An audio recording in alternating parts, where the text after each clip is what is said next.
We just finished Tesla stock earnings call. Elon Musk said a lot of things. We're going to go through all of them in this video. I'll just go through the main ones first really quick. Elon said that the biggest advantage that Tesla has is in manufacturing. There's basically no one else that knows more about manufacturing, is Elon's position.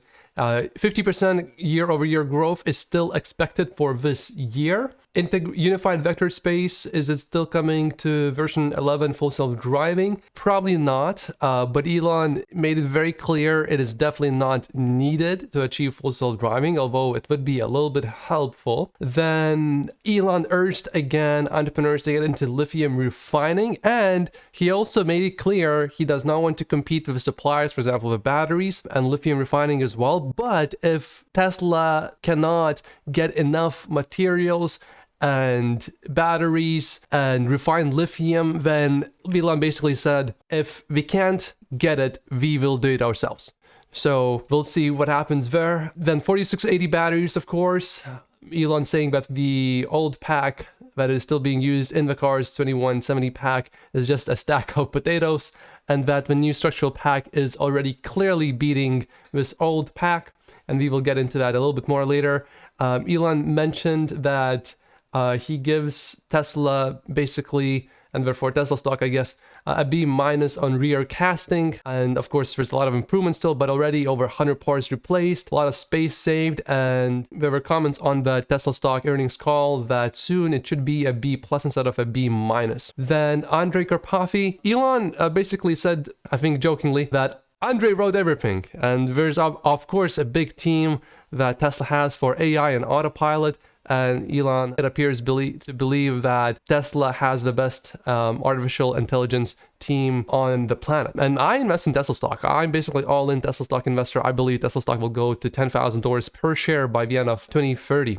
That's my personal position. And then, let's see, we got so much things to go over. Another thing that really stuck out to me is that Elon Musk said that the semiconductor shortage actually has been beneficial because they were using too many chips. Now they simplified the whole production process and we reduced the number of chips that they use, because before they were using too many chips and now they're able to basically bring down the costs down. Elon elaborated that even with zero breakthroughs in battery technology, we have everything we need to transition the whole world into sustainable energy. Our problem is scale.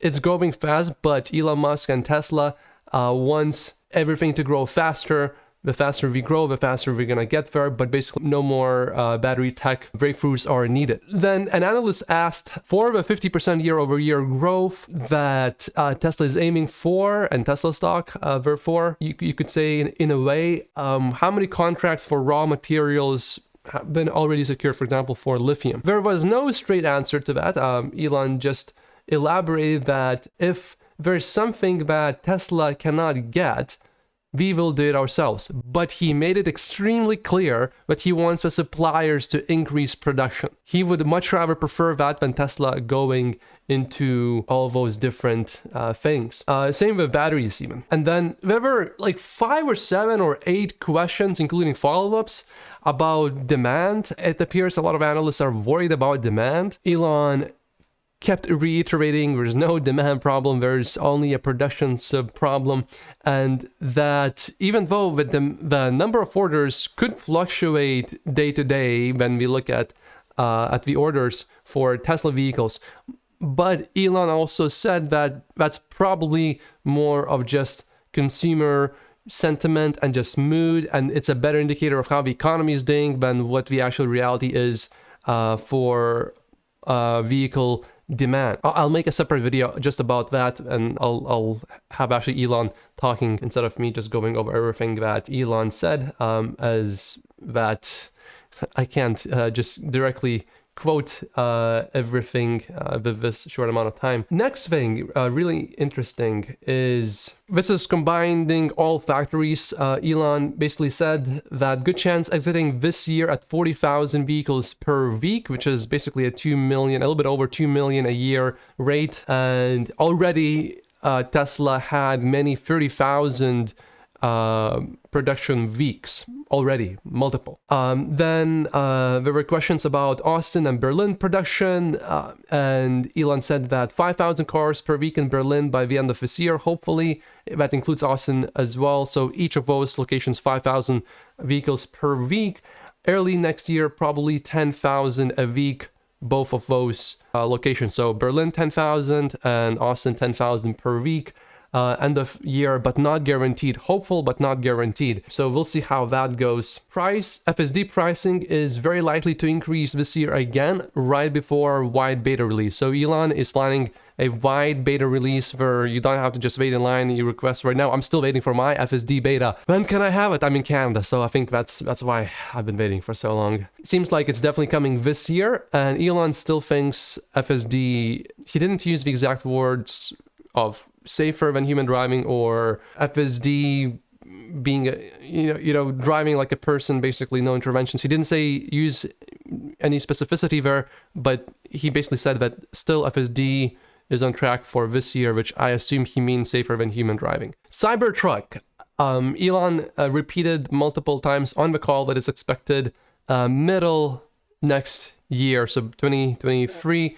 And he also said maybe it's going to be the best product that Tesla is going to make, which I think is going to be great for Tesla stock. Energy side of business from Tesla also posted record business profits. Obviously, temporary decline in automotive profit. This was due to ramp inefficiencies and, of course, increase in inflation. And Elon Musk believes that we will have a record-breaking second part of the year. Then Bitcoin. Tesla sold Bitcoin due to fear of what's going on with the shutdown of the factory in China, and Tesla wanted to maximize its cash position, and no Dogecoin was sold.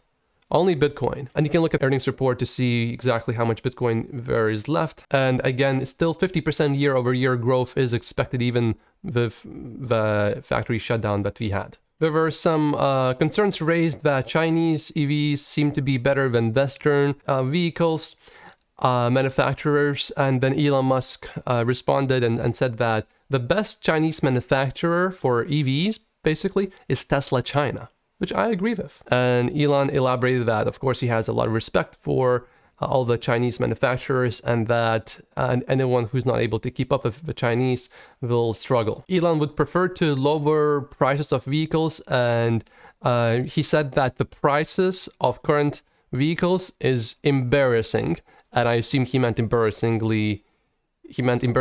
high prices. Elon Musk said to take this with a grain of salt, but that he thinks inflation could be reducing by end of year, and that commodities seem to be trending lower. Now, lithium price shot up, but carbon, steel, aluminum trending down, and the benefits of this should be visible by the end of this year or next year. Then again, crypto is, Elon Musk said, crypto is a sideshow of a sideshow. Tesla's goal is to accelerate the transition to sustainable energy. 4680 batteries, is it, an analyst asked, is it an issue with scale or technical issues? And the answer to that is basically both, but it appears from everything said on the Tesla stock earnings call today that really it's mostly just scale. Scale is really the priority. That's where everything is going, scale. So it would appear to me from what I heard that if we have,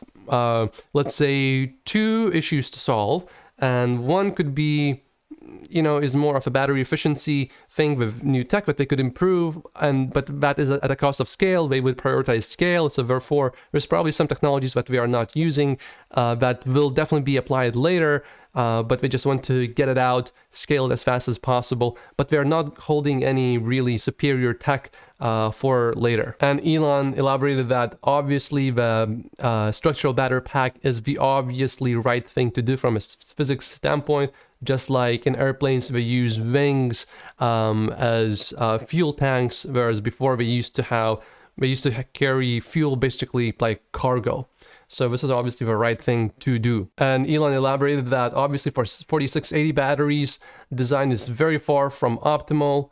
It appears that Elon is giving himself basically a C, and they think eventually they will make it to an A. So obviously a lot of improvements left still. There was a question asked about, there were rumors for the longest time now that the 4680 Model Ys coming from Austin, but they have limited range, and there was a question asked about that basically directly, and there was no clear answer to that, just saying that 4680's long term is going to be the best option, and that right now we're basically giving ourselves a C, and we think it could eventually be an A, so lots of improvements left still. So no direct answer there. So that's interesting. Then there was a question asked, between different factories, is inflation basically at the same level, or one factory maybe in Berlin is experiencing much higher inflation or lower inflation when compared to China or US?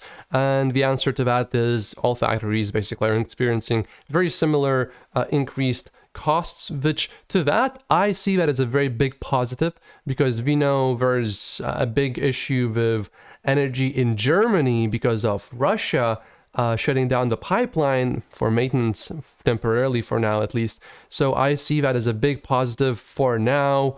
Possible indication that Giga Berlin is not going to be severely affected by those shutdowns. This is just my first impression. That position could totally change, in my opinion, very fast, but this is my first impression from just the limited information that I have right now, after just hearing it and not really thinking it through just yet. Then it was reiterated that for 4680 batteries right now, the revolutionary dry cathode technology, then there's something revolutionary like that, there's always going to be issues, and you think it's going to be one way is going to be the better way, and then turns out there are all these other issues, and then you have to change your whole approach. So that's obviously slowing down the RAM for now, but they're going as fast as they can, and Elon and the team reiterated that the fundamental limit on growth is batteries. So however many batteries they can get is how many vehicles they will basically be able to make and transition to sustainable energy, basically. So batteries is the number one fundamental constraint, and Tesla, Elon Musk, they all want battery production to increase, and Elon Musk is urging suppliers to increase production as much as possible, as fast as possible. Elon Musk reiterated that nickel is really only needed for long-range vehicles and aircraft, for long-term, that is. So it appears that we won't really be seeing nickel batteries in Tesla vehicles, I guess, long-term, unless they have very long range. And of course, we know that LFP batteries, you can charge them to 100%, you can discharge them 100%. They have more battery cycles, charging and discharging cycles that they can be used for. So that's obviously the move for long term. And then in regards to refining lithium, this is when Elon Musk said that the best way to learn how to accelerate something is to do it ourselves. And then that's when he said, if suppliers don't solve issues, we will. So, but again, Elon Musk wants suppliers to solve those issues. This is not a threat to suppliers. This is just saying if these things don't get solved, then maybe we will get into the business, basically, is how I understand this. And then once more, there were so many questions about demand, and the team of Tesla reiterated, as well as Elon Musk, that demand is something that they basically don't spend any time talking at Tesla, because demand is not an issue, it's all just production. And this is perhaps the most exciting part of the whole Tesla earnings call, at least to me personally.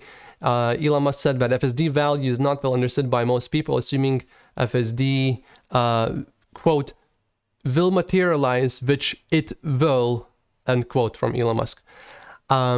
So very strong statement there. Very strong statement.